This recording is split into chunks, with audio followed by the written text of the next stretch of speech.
அனைவருக்கும் வணக்கம். நான் ரம்யா பேசுகிறேன். கடவுள் நம்மை எப்போது பின்தொடர்வார்? சிறு வயதிலிருந்தே நம்மை யாரும் மதிக்கவில்லை, சரியாக புரிந்து கொள்ளவில்லை, நமக்கு ஆதரவாக யாரும் இல்லை. எல்லாரும் இருந்தும் இல்லை என்று தோணும். தாழ்வு மனப்பான்மை கொண்டிருப்போம். நமக்கு எந்த தீங்கு வந்தாலும் மற்றவர்கள் நல்லா இருக்கட்டும் என்று நினைப்போம். அதாவது வெகுளியாயிருந்தால் எதிர்த்து நிற்கும் துணிவு இல்லை. அப்பொழுது கடவுள் நமக்காக வருவார். இருந்தும் நம்மை சுற்றியிருப்பவர்களாலும் சமுதாயத்தாலும் ஊட்டப்பட்ட அகந்தை இருக்கும். நமக்கு கொடுக்கப்பட்ட வாழ்க்கை அனுபவம் மூலமாக கடவுள் நம் அகந்தை, குரோதம், பேராசை இந்த மூன்றையும் சோதித்துதான் ஞானம் கொடுப்பார்.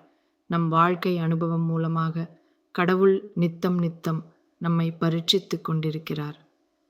அதை ஞானம் பெற்ற பிறகே புரிந்து கொண்டேன்.